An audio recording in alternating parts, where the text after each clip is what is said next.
Hi friends, good evening to all of you. आज हम लोग जनरल अवेयरनेस की कुछ इम्पोर्टेंट क्वेश्चंस को सॉल्व करेंगे। ठीक है, तो इससे पहले भी मैंने एक वीडियो अपलोड किया है फ्रेंड्स, उसमें मैंने कुछ इम्पोर्टेंट टॉपिक्स पे बात करी है।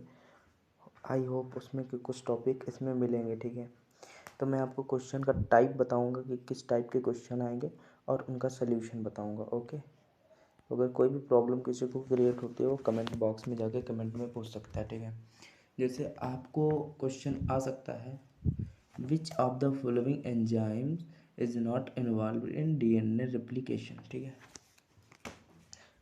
फ्रेंड्स, ध्यान से समझना, बहुत अच्छे तरीके से समझाऊंगा। ठीक है, आपसे पूछा गया कि विच ऑफ द फॉलोइंग एंजाइम, आपसे पूछा गया ऐसा कौन सा एंजाइम है। ठीक है, ऐसा कौन सा एंजाइम है जो डीएनए के रेप्लिकेशन में इन्वॉल्व्ड नहीं होता है। मतलब हम कह सकते हैं कि डीएनए का जो रेप्लिकेशन होता है, मतलब डीएनए की जो बेटा रेप्लिकेशन का हिंदी होता है प्रतिकृति। अब व्हाट इज़ द प्रतिकृति, तो ये हिंदी का थोड़ा शुद्ध रूप है, तो हम इससे अच्छा रेप्लिकेशन ही पढ़े हैं। ठीक है, जहाँ पे लिखा आएगा डीएनए रेप्लिकेशन, तुरंत आपको याद आएगा कि हाँ ये क्वेश्चन इस बेस्ड पे था। तो डीएनए रेप्लिकेशन में ऐसा कौन सा एंजाइम होता है जो यूज़ नहीं होता है। तो इसमें हमको क्या करना है फ्रेंड्स, इसमें थोड़ा आप लोग ध्यान से देखिएगा। इसमें आपको क्या देगा, इसमें आपको एग्जाम्पल देगा फ्रेंड्स। तो हाँ, तो इसमें देखो, इसमें जो लाइपेस होता है, ठीक है, इसका जो सही जवाब है वो है लाइपेस। ठीक है, क्या है, लाइपेस। लाइपेस एक ऐसा एंजाइम होता है, ठीक है, लाइपेस एक ऐसा एंजाइम होता है जो डीएनए रेप्लिकेशन में यूज नहीं होता है। ठीक है, that is the most important question for your all type of SSC exams. ठीक है, तो हाँ, इसमें एक चीज़ और देखिएगा, इसमें मैंने लिखा है कि लाइपेस, बेटा यहाँ जो लाइपेस होता है, देखिए जो लाइपेस मैंने लिखा है ठीक है, वो लाइपेस क्या है, लाइपेस यहाँ पे डीएनए के, ठीक है, सॉरी, लाइपेस लाइपेस यहाँ पे क्या है कि डीएनए के रेप्लिकेशन में यूज हो रहा है। ठीक है, हाँ, लाइपेस यहाँ पे क्या डीएनए के रेप्लिकेशन में यूज हो रहा है। ठीक है, फिर यहाँ पे देखो, हम लोग डीएनए के रेप्लिकेशन पे बात करते हैं। तो डीएनए के रेप्लिकेशन पे हम लोग देखेंगे यहाँ पे कि डीएनए के रेप्लिकेशन में देखो क्या है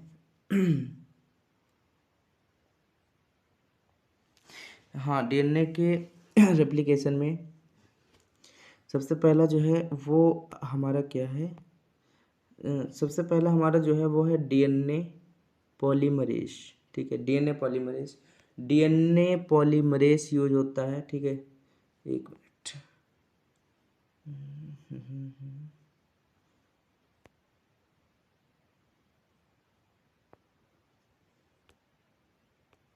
हाँ, हम लोग देखेंगे पहले नंबर पे हमारा क्या है, डीएनए पॉलीमरेज। ठीक है, डीएनए पॉलीमरेज, और दूसरे नंबर पे है हमारा क्या, डीएनए, क्या है दोस्तों, डीएनए प्राइमेज। ठीक है, डीएनए प्राइमेज, ओ सॉरी, ठीक है, दूसरे नंबर पे क्या है, डीएनए प्राइमेज, और तीसरे नंबर पे क्या है, डीएनए हेलिकेज। ठीक है, डीएनए हेलिकेज जो है वो तीसरे नंबर पे है, डीएनए हेलिकेज। ठीक है, और नेक्स्ट हमारा क्या है, डीएनए लाइगेज। ठीक है, डीएनए लाइगेज, और नेक्स्ट हमारा क्या है,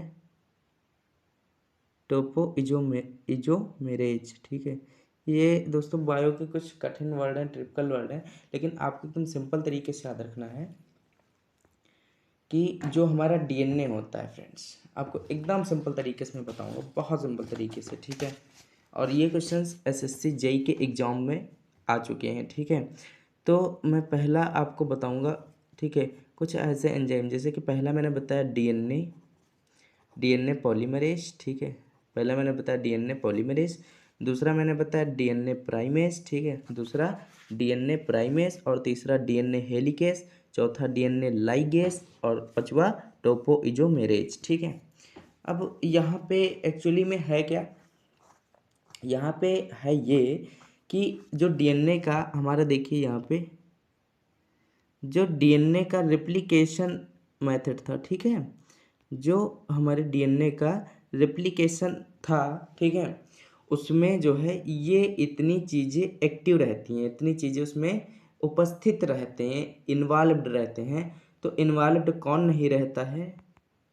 इन्वॉल्व्ड हमारा जो है लाइपेस, ये देखिए मैंने यहाँ पे लिख दिया है, जो लाइपेस होता है वो डीएनए के रेप्लिकेशन में अवेलेबल या इन्वॉल्व नहीं होता, ठीक। लाइपेज और लाइगेज दोनों में डिफरेंस है, यहाँ पे आप इसमें, ठीक है, और इस वाले पॉइंट पे, इस पे फोकस करना, ठीक है, ये दोनों पॉइंट इंपॉर्टेंट हैं, ठीक है। नेक्स्ट क्वेश्चन हमारा बन सकता है, क्वेश्चन को ध्यान से सुनिएगा, क्योंकि अगर क्वेश्चन जब आप ध्यान से सुनेंगे तभी तो आप उसका आंसर समझ पाएंगे। अगर आपको क्वेश्चन ही नहीं पता होगा तो आंसर आप कहाँ से समझ पाएंगे? तो पहले क्वेश्चन को ध्यान से सुनिए जो मैं बता रहा हूँ, ठीक है। नेक्स्ट क्वेश्चन आपसे पूछा जा सकता है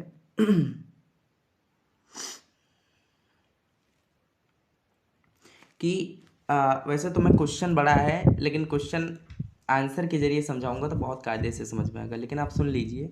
क्वेश्चन पूछा जा सकता है, the ministry of social justice, ठीक है, the ministry of social justice and empowerment has launched India's first pan India, ठीक है, helpline for senior citizen named for which the toll free number is 14567, ठीक है। तो इसमें क्या पूछा है कि जो first pan India helpline number बना था, ठीक है, first pan India helpline number जो बना था, ठीक है, किसके लिए? फॉर सीनियर सिटीजन के लिए। उस पैन इंडिया हेल्पलाइन नंबर का मतलब नाम क्या रखा गया था, और वो हेल्पलाइन नंबर आपको दिया है क्या? आइए आप हम लोग फिगर में समझते हैं। ये उसका हेल्पलाइन नंबर दिया है, देखिए कितना दिया है, 14567।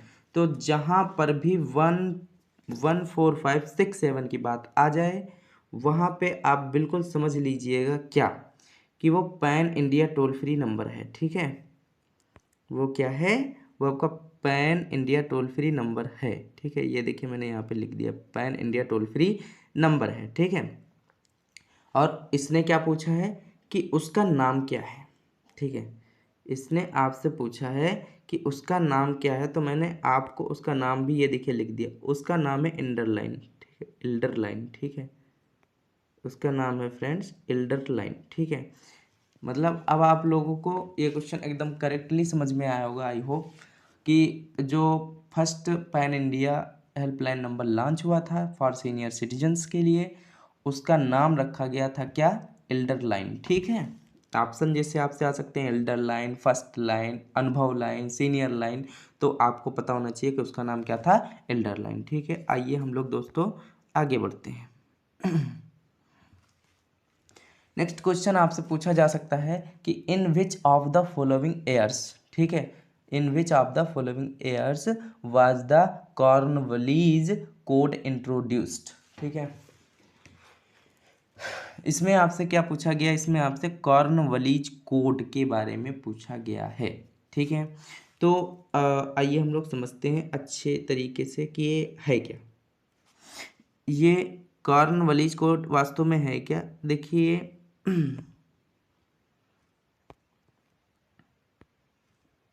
ये कॉर्नवालिस कोड, ठीक है, जो है वो हमारा कहाँ था? इंडिया में, ठीक है।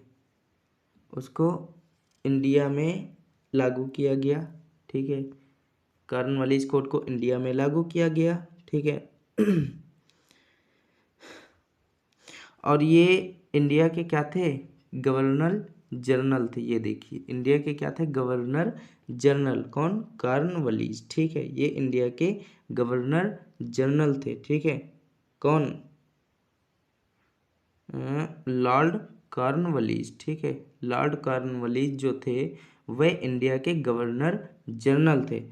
तो इनका जो कोड था वो क्या था?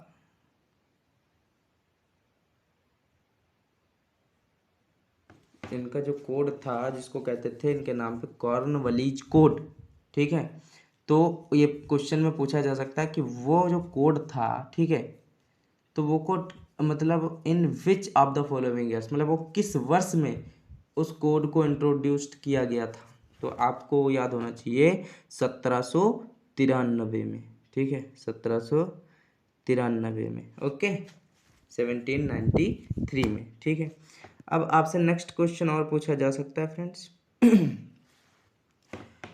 आपसे नेक्स्ट क्वेश्चन पूछा जा सकता है कि who received the Nobel prize in physics in 1962 for his pioneering theory, ठीक है, for condensed matter specially liquid helium, ठीक है। तो क्वेश्चन आई होप अभी नहीं समझ में आया होगा, लेकिन मैं अभी इसका आंसर जब समझाऊंगा आपको एकदम क्लियर समझ में आएगा। तो इसमें फ्रेंड्स क्या पूछा गया है क्वेश्चन, मैं उसको लेके चलता हूँ सीधा, ठीक है। तो मैं बात करूँगा कार्नवालिस थ्योरी पे। मैं आपसे बात करूँगा कार्नवालिस थ्योरी पे, ठीक है। ओ सॉरी, पियोनियरिंग थ्योरी। ये जो बेटा पियोनियरिंग थ्योरी थी, ठीक है, वो हमारा किसके लिए थी, वो जो थी, ठीक है, पियोनियरिंग थ्योरी वो कंडेंस्ड मैटर के लिए थी। किसके लिए थी? कंडेंस्ड मैटर के लिए थी, ठीक है। अब कंडेंस्ड मैटर में कौन आता है? तो कंडेंस्ड मैटर में हमारा हीलियम आता है। क्या आता है? हीलियम, ठीक है। कंडेंस्ड मैटर में क्या आता है? हीलियम आता है, ठीक है। और ये हीलियम होता कैसा है? लिक्विड। हीलियम कौन से फॉर्म में होता है? लिक्विड फॉर्म में, ठीक है।